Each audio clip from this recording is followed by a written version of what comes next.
제가 저희 교회 부임하고 얼마 안 되지 않아서 그때 저희 교회 어느 팀인지는 모르겠는데 그때 함께 지리산 천왕봉에 올랐습니다. 걸어서 올라갔을까요? 차를 타고 올라갔을까요? 네, 차를 타고 올라갔습니다. 천왕봉에 차 타고 올라가니까 뭐 그렇게 높지도 않고 뭐 갈만하더라고요. 그래서 저는 당연히 천왕봉에 차 타고 올라갔으니까 내려올 때도 차 타고 내려올 줄 알았습니다.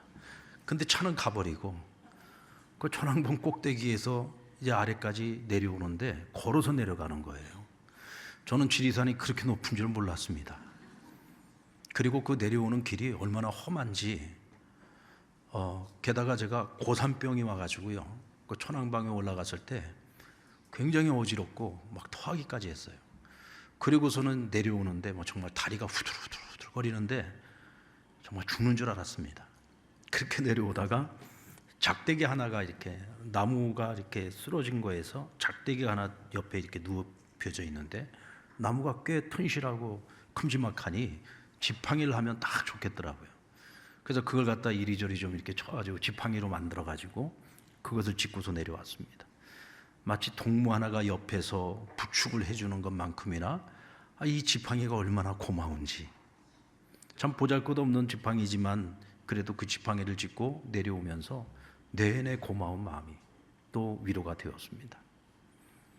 저희 어머니는 돌아가실 때까지 지팡이를 짚지 않으셨어요. 제가 좋은 지팡이도 하나 사드렸는데 그렇게 지팡이를 안 짚으시더라고요. 그 왜 지팡이를 안 짚으시냐 그랬더니 가오가 떨어진대요. 끝까지 지팡이를 안 짚으시고 하여간 뭐 그렇게 계시다가 세상을 떠나셨습니다. 근데 여러분, 지팡이가요 꽤 쓸모가 있습니다. 정말로 내가 몸이 힘들고 연약할 때는 그 지팡이가 내가 지탱하게 해줄 수 있는 아주 큰 힘이 되고 때로는 위로가 되기도 합니다. 지팡이는 종류도 다양하고 그 용도도 다양하죠. 이 지팡이를 누구 손에 누가 사용하느냐에 따라서 그 용도가 다 달라집니다. 힘이 없고 연약한 사람에게는 이 지팡이가 몸을 의지하고 지탱하게 해주는 아주 좋은 도구가 되기도 하고, 또 죄를 짓고 잘못한 사람에게는 징계의 도구가 되죠. 지도자의 손에 들려지면 백성을 다스리고 통치하는 도구가 되기도 하고, 목자의 손에 들려졌을 때는 양을 치는 도구가 됩니다. 그런가 하면 성경에서도 지팡이에 관한 이야기들이 종종 나오는데 이 성경에서는 굉장히 상징적으로 이 지팡이를 사용하고 있습니다. 그래서 성경에 나오는 대부분의 지팡이는 하나님의 지팡이라는 이름으로 불려집니다. 성경에 기록된 지팡이들 가운데 가장 대표적인 지팡이는 어떤 지팡이입니까? 네, 컨닝하셨죠? 여러 많은 지팡이들이 있습니다만 가장 먼저 딱 머릿속에 떠오르는 지팡이는 모세의 지팡이입니다. 출애굽기 3장에 보면 하나님께서 모세에게 찾아오셔서 그를 출애굽의 지도자로 부르실 때 모세가 단번에 예스, 아멘 하지 않았어요. 못합니다. 전 할 수 없습니다. 거절합니다. 그 이유는 불신이었습니다. 첫째는 자기 자신에 대한 불신이에요. 내 나이 80에 이제 다 늙은 사람이, 거기다 한낱 미디안의 양치기에 불과한 내가 어떻게 그런 큰 일을 감당할 수 있습니까? 내가 좀 젊을 때 찾아오시든지 내 나이 80에 찾아와서 나에게 어떻게 이런 일을 감당하라고 맡기십니까? 전 못합니다 하고 거절했습니다. 자기 자신에 대한 불신이 있는 거죠. 자기 자신에 대한 불신을 가지고 있는 사람은요, 다른 사람에 대해서도 불신하게 됩니다. 과연 내가 가서 사람들에게 하나님 나를 너희에게 보내셨다라고 말할 때 사람들이 나를 믿어주겠는가? 나에 대한 다른 사람들의 불신을 가지고 있었던 거죠. 출애굽기 4장 1절 말씀에 보면 모세가 대답하여 이르되 그러나 그들이 나를 믿지 아니하며 내 말을 듣지 아니하고 이르기를 여호와께서 내게 나타나지 아니하셨다 하리이다 그랬습니다. 나는 분명히 하나님이 나에게 나타나서 하나님 나에게 주신 명령으로 너희에게 왔는데 그런데 그 백성들이 인정을 안 해줄 거라는 거예요. 누가 보더라도 누가 나를 보고 믿어주겠습니까? 그 백성들이 내가 하나님 보내셨다고 그래서 내가 그들을 찾아간다고 그들이 나를 믿어주겠느냐는 거죠. 결국은 나 자신에 대한 불신이 다른 사람들이 나를 볼 때에 나를 과연 믿어주겠는가, 타인에 대한 불신까지 갖게 된 겁니다. 뿐만 아니라 그는 이스라엘 백성들, 이 유대 백성들에 대한 불신이 있었어요. 그가 나이 40이 되었을 때 자신도 히브리인, 지금 애굽에서 노예 생활을 하고 있는 이 족속과 내가 한 핏줄이라는 사실을 깨닫게 됩니다. 그러면 왜 나를 애굽의 공주의 아들로서 이 애굽의 왕궁 안에서 내가 이런 교육을 받고 40년 동안을 살아오게 하셨을까? 여기에 분명한 뭔가 이유가 있지 않겠는가? 히브리인으로서의 자기의 정체성을 깨닫게 될 때 그는 자신의 민족을 위해서 무엇인가를 해야 되겠다는 생각을 하게 되었습니다. 이때 어느 날 히브리인들이 한 애굽 사람에게 핍박당하는 모습을 보고 그를 돌로 쳐서 죽이게 됩니다. 살인자가 된 거예요. 누구를 위해서? 자기 백성을 위해서. 그런데 누가 그를 밀고 했습니까? 유대인들이 그를 밀고 합니다. 그래서 결국은 애굽에 있지 못하고 도망쳐 나오게 되죠. 그는 이미 자기 민족으로부터 배신을 당했던 사람입니다. 그런데 지금 하나님께서는 그들을 구원하러 애굽 땅으로 들어가라는 거예요. 이스라엘 백성들에 대한 믿음이 없어요. 타인에 대한 믿음이 없어요. 자기 자신에 대한 믿음이 없습니다. 이와 같이 불신으로 가득한 사람이 어떻게 지도자 역할을 하겠습니까? 어떻게 그 백성을 구원하는 일에 쓰임받을 수 있겠어요? 결국은 하나님께서 이 출애굽의 사건을 계획하시고 이 일을 시작하기 전에 가장 먼저 해결해야 될 문제는 바로 이 모세 안에 있는 이 불신의 문제를 반드시 해결을 해야만 했던 것이죠. 자, 그러면 하나님께서는 이 문제를 해결하시기 위해서 무엇을 사용하셨을까요? 출애굽기 4장 2절 말씀에 보면 하나님께서 그에게 묻습니다. 내 손에 들린 것이 무엇이냐? 네, 제 손에 지팡이가 있습니다. 여러분, 이때 모세가 말하고 있는 내 손에 있는 이 지팡이는 어떤 지팡이예요? 양치기 지팡이죠. 양을 치는데 사용하는 지팡이였습니다. 이 지팡이가 결국 하는 역할이라고 하면 결국은 나를 위한 역할이잖아요. 내 가족을 먹여 살리기 위한 역할입니다. 근데 하나님께서 말씀하십니다. 지금 내 손에 들려있는 이 지팡이가 앞으로 이적을 행하게 될 것이다 라고 말씀을 하십니다. 17절 말씀해 보면 너는 이 지팡이를 손에 잡고 이것으로 이적을 행할지니라. 20절 말씀해 보면 모세가 그의 아내와 아들들을 나귀에 태우고 애굽으로 돌아가는데 모세가 하나님의 지팡이를 손에 잡았더라. 그의 손에 들린 이 지팡이는 더 이상 양치기 지팡이가 아닙니다. 무슨 지팡이로 바뀌었어요? 하나님의 지팡이로 바뀐 거예요. 하나님의 권능을 나타내는 지팡이로 바뀐 겁니다. 왜요? 하나님이 모세와 함께 할 때 그의 손에 들린 이 지팡이는 자기 자신만을 위한 지팡이, 자기 가족을 먹여 살리기 위한 지팡이가 아니라 한 민족을 구원하기 위해서 하나님이 사용하시는 기적의 지팡이로 바뀌게 되는 것입니다.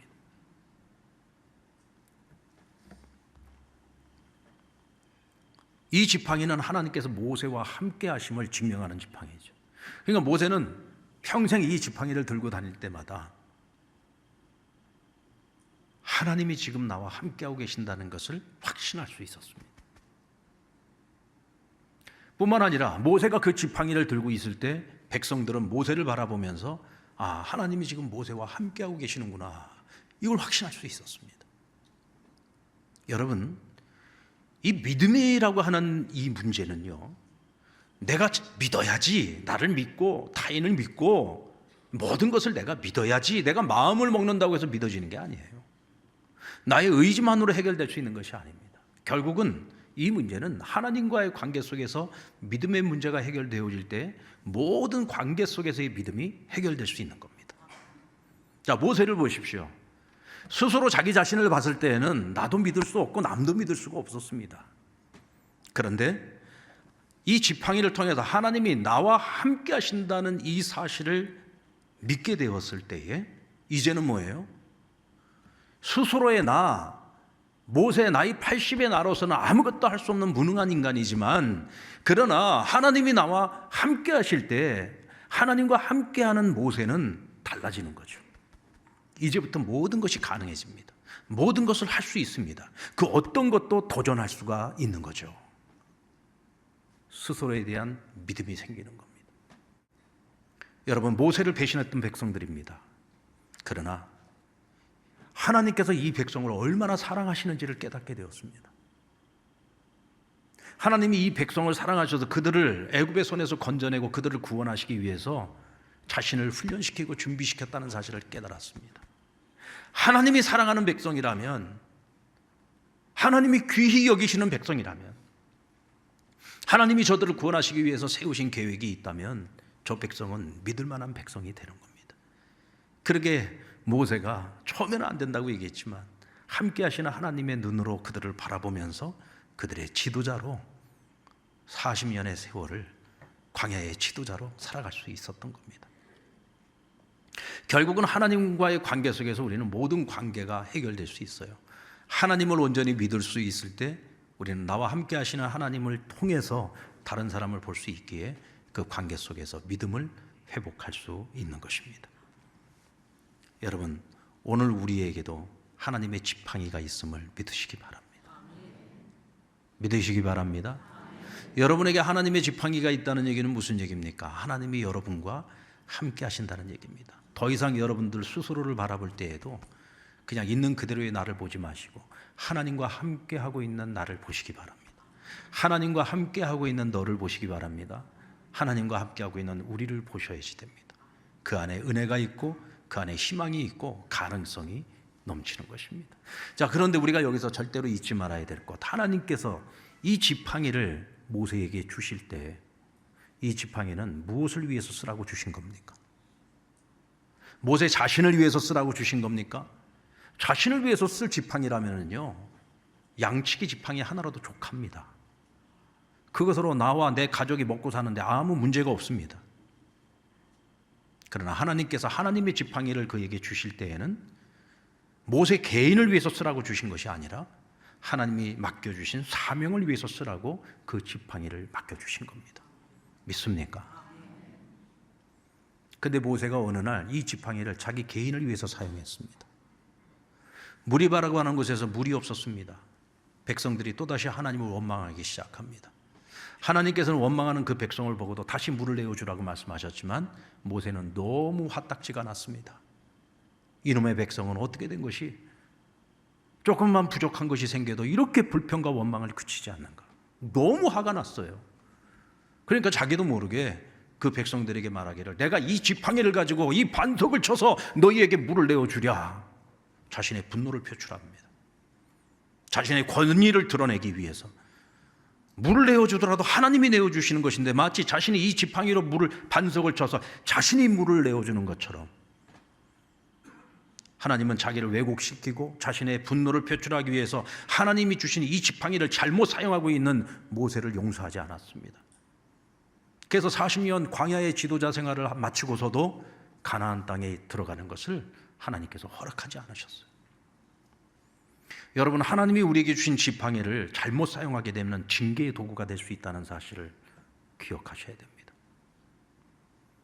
하나님이 여러분들에게 어떤 지팡이를 맡겨주셨습니까? 그것이 무엇이 되었든 여러분, 그것은 나를 위해서 쓰는 것이 아니라 하나님 나라, 하나님 영광을 위해서 여러분 사용하십시오. 그러면은요, 하나님께서 우리에게 필요한 것들은 하나님이 알아서 채워주십니다. 하나님께서 우리를 높여주십니다. 하나님 우리를 인정해 주십니다. 이게 축복입니다. 하나님이 주신 것을 잘못 사용하게 되어지면 그것이 오히려 징계의 도구가 될 수 있습니다. 그것이 은사가 되었든 아니면 남들이 가지고 있지 못한, 아니 남들보다 내가 조금이라도 더 가진 것이 있다면 그것을 우리는 하나님 우리에게 주신 사명을 위해서, 주의 나라와 주의 영광을 위해서 바르게 사용할 줄 알아야 됩니다. 그리고 다윗의 지팡이가 있습니다. 시편 23편 4절 말씀 같이 읽어볼까요? 시작. 내가 사망의 음침한 골짜기를 다닐지라도 해를 두려워하지 않을 것은 주께서 나와 함께 하심이라. 주의 지팡이와 막대기가 나를 안위하시나이다. 다윗 역시 어린 시절 목동이었습니다. 그래서 그도 늘 양치기 지팡이를 들고 다녔겠죠. 그래서 그의 시편에는 보면 이 지팡이 이야기가 많이 나오는데, 특별히 시편 23편은 그의 인생의 마지막에 쓴 시편이라고 이야기를 하고 있거든요. 그래서 그가 말하고 있는 것은 뭡니까? 내가 사망의 음침한 골짜기를 다닐 때에도 하나님의 지팡이와 하나님의 막대기가 나를 안위하여 주셨다 그랬어요. 이 안위했다라는 얘기는 뭐냐면 나에게 평안을 주었다. 나에게 평안함을 주었다. 하나님이 나에게 힘이 되어 주셨다. 이런 뜻입니다. 내가 사망의 음침한 골짜기를 다닐 때에도 하나님이 나에게 힘이 되고 내게 평안을 주실 수 있었던 것은 하나님께서 지팡이로 그리고 막대기로 나를 도우셨다는 거예요. 그런데 여러분, 그냥 지팡이면 지팡이지 왜 지팡이와 막대기일까요? 지팡이는 우리 어떤 길잡이의 역할을 하고 나에게 도와주는 역할을 한다면 막대기는 어떤 역할을 가지고 있습니까? 징계의 역할을 가지고 있잖아요. 여러분, 우리가 잘 아는 것처럼 다윗이 그렇게 완전한 사람이 아니었습니다. 못된 짓 많이 했습니다. 받지 못할 짓들도 많이 했습니다. 남의 아내를 탐내고 그 남의 아내를 취하기 위해서 그의 남편을 사지를 모르나 죽이기까지 한 사람 아닙니까? 자식 농사는 제대로 지었습니까? 심지어 나중에는 아들이 쿠데타를 일으키기까지 하지 않았습니까? 다윗의 인생을 보면은요, 참 죄도 많고 허물도 많습니다. 그런데 하나님께서 그러면 그를 사랑하시기 때문에 죄와 허물이 있는데도 불구하고 항상 그의 삶을 형통하기만 하셨을까요? 그에게 늘 좋은 것만 허락하셨을까요? 여러분, 지금 내 삶이 너무 힘들어요, 너무 고통스러워요, 너무 괴로워요. 그러면 다윗을 생각하세요. 우리는 다윗은 한 나라의 왕이었으니까 모든 걸 다 누리고 살았을 거라고 생각을 합니다. 아니요, 그의 인생은 끊임없는 산과 골짜기가 차고 넘쳤습니다. 아들이 그냥 부모를 그냥 일반적으로 괴롭히는 그런 괴롭힘이 아니라 아버지의 권좌를 빼앗겠다고 쿠데타를 일으키고 아버지를 죽이겠다고 쫓아다니고 아버지의 후궁들을 백주대낮에 사람들이 보는 앞에서 겁탈을 하고 이런 세상의 끔찍한 일을 다 겪었습니다. 여러분, 이것이 그냥 단순한 사건으로 보입니까? 하나님의 징벌이었습니다. 하나님께서 막대기를 들고 이 다윗이 잘못된 길을 걸어갈 때, 그가 실수할 때마다 허물이 있을 때마다 하나님께서 그를 얼마나 호되게 다루셨는지 모릅니다. 그냥 때린 게 아닙니다. 죽고 싶을 만큼 고통스러울 정도로 그를 다루셨습니다. 그런데 오늘 다윗은 뭐라고 고백합니까? 그 막대기가 있어서 내가 오늘 하나님 앞을 떠나지 아니하고 하나님 앞에서 살아갈 수 있었고 내가 이 영원한 길을 내가 걸어갈 수 있노라고 고백하는 겁니다. 이 막대기가 없었다면 어찌 내가 평안을 얻을 수가 있고, 이 막대기가 없었다면 어떻게 내가 사람 노릇을 할 수 있고, 내가 이 막대기가 없었다면 어찌 내가 하나님 앞에서 올바른 길을 걸어갈 수 있었겠는가. 그래서 그는 오히려 그것을 감사하고 있어요. 그리고 오늘 본문에 나오는 미가 선지자가 고백하고 있는 주의 지팡이. 미가 선지자는 남왕국 요담 왕과 아하스 왕과 히스기야 왕 시대에 살았던 예언 활동을 했던 선지자입니다. 기원전 757년에서 698년까지 60여 년에 걸쳐서 사역을 했던 사람입니다. 이 시대는 어떤 시대냐? 세계 최강국이었던 아수르가 등장하면서 이스라엘을 침공합니다. 그리고 세속 문화에 오염된 유다는 신앙이 흔들리고 있었고 금권과 폭력이 활개치는 아주 타락한 사회로 전락하고 있었습니다. 미가가 외친 메시지는 단순합니다. 다른 선지자라고 특별하게 다르지 않습니다. 하나님께로 돌아와라. 정신 차려라. 당시 여러분, 미가가 예언 사역을 했던 그 시대는요, 그들이 가난하고 굉장히 어려웠던 시대가 아니에요. 이스라엘의 역사에서 가장 풍요로운 시대였습니다. 군사력도 막강했던 때였습니다. 그런 시대에 하나님께서는 유다 백성들의 타락상을 봐왔던 거예요. 가진 자들, 권력을 가지고 있는 자들이 가난하고 어려운 백성들을 착취하는 모습을 보셨습니다. 너희가 내게로 돌아오고 내 백성들을 바르게 지도하고 바르게 가르치지 않으면 너희는 반드시 멸망하게 될 것이다. 하나님은 시건치 아니하시는 분이시다. 하나님은 반드시 너희를 심판할 것이다. 그러나 너희가 회개하고 돌아오기만 하면 하나님 너희들을 용서할 것이고, 용서만 하는 것이 아니라 너희를 오히려 더욱더 부흥케 하실 것이다. 이게 하나님의 메시지였습니다. 그러나 우리가 잘 아는 것처럼 결국은 이스라엘이, 결국은 남유다 왕국, 결국은 다 망하지 않았습니까? 왜 그랬습니까? 하나님 말씀대로 하지 않았거든요. 하나님께 돌아오지 않았습니다. 오히려 하나님께 돌아오라 하면 할수록 오히려 그들은 더 하나님 앞에 패악질을 그치지 않았습니다. 그럼에도 불구하고 미가 선지자는 희망을 포기하지 않습니다. 계속해서 하나님께 이 백성 불쌍히 여겨달라고, 그들을 지켜달라고, 보호해달라고 끊임없이 하나님 앞에 구합니다. 여러분, 아까도 제가 말씀드린 것처럼 지금 이 시대는 나라가 망하고 난 다음에 미가 선지자가 예언을 하고 있는 게 아닙니다. 아직 일어나지도 않을 일입니다. 앞으로 한참 있어야 일어날 일입니다. 그러나 하나님께서 이 미가 선지자를 통해서 미리 말씀해 주신 거, 미리 예언을 해 주신 겁니다. 너희가 이렇게 하면 복될 것이고 이렇게 하지 않으면 멸망하게 될 것이다 말씀하신 것입니다. 미가 선지자는 이 백성이 결국은 말 듣지 않고 결국은 멸망할 것을 알았습니다. 그러기에 이 백성들을 위해서 기도한 겁니다. 하나님, 그럼에도 불구하고 이들을 용서하실 수는 없습니까? 이들을 구원하실 수는 없습니까?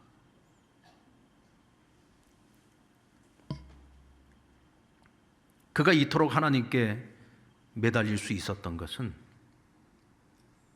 믿을 것은 오직 하나님밖에 없다는 것을 알았기 때문입니다. 여러분, 내가 누군가에게, 어떤 사람에게 내가 매달립니다. 내가 이 사람에게 매달릴 때에는요, 이 사람만이 나를 도와줄 수 있다고 생각하기 때문이죠. 그렇잖아요. 믿지도 못하는 사람에게 어떻게 내가 도와달라고 매달립니까? 적어도 이 사람만큼은 나를 외면하지 않을 거야. 이 사람이라면 나를 반드시 도와줄 거야. 그 사람에 대한 믿음과 신뢰가 있으니까 매달리는 거죠. 오늘 미가 선지자가 하나님께 매달리는 것도 하나님만이 길이고 하나님밖에 방법이 없다는 사실을 알기 때문에, 하나님만이 진실하시고 하나님만이 시건치 아니하신다는 것을 믿기 때문입니다. 하나님만이 전능하신 분이라는 것을 믿기 때문입니다. 그래서 하나님께 매달리고, 우리가 하나님께 매달려야 되는 이유도 똑같습니다. 미가는 하나님을 믿어요. 어떤 믿음을 가지고 있느냐면 18절 말씀에 보면은요, 주와 같은 신이 어디 있으리이까? 주께서는 죄악과 그 기업의 남은 자의 허물을 사유하시며 인애를 기뻐하심으로 진노를 오래 품지 아니하신다 그랬어요. 하나님은 진노를 오래 품지 않는데요. 하나님께서 너무 분노하셔서 자기 백성을 결국 내 손에서 놓아버렸습니다. 심판을 당하고 나라를 잃어버리고 백성들은 포로로 끌려갑니다.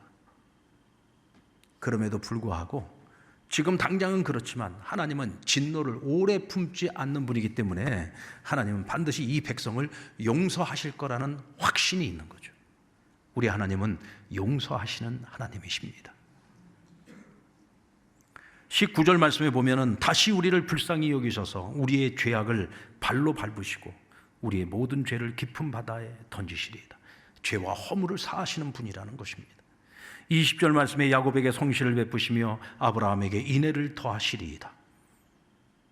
하나님은 베푸시고 더 베푸시는 분이라는 믿음이 있습니다. 그래서 오늘 본문 말씀에 그가 하나님께 자기 백성을 위하여 구할 때 하나님께서 이 백성이 애굽에 있을 때에 그들이 나와 내가 그들에게 베풀었던 그 모든 은혜를 이 백성에게 다시 베푸시겠다고 약속을 해 주십니다. 할렐루야. 우리 하나님은 이런 하나님이십니다. 오늘 미가의 지팡이는 바로 이 하나님에 대한 분명한 믿음과 신뢰를 가지고 내가 오직 이 하나님만을 의지하겠습니다, 오직 이 하나님께만 매달리겠습니다 라고 하는 고백입니다. 사랑하는 성도 여러분, 오늘 저와 여러분이 붙들고 살아가야 될 지팡이는 모세의 지팡이입니다. 야곱의 지팡이입니다. 미가의 지팡이입니다. 그 지팡이를 우리는 붙들고 살아갈 때 나 자신과의 관계, 다른 사람들과의 관계 속에서 우리는 믿음을 회복할 수 있습니다.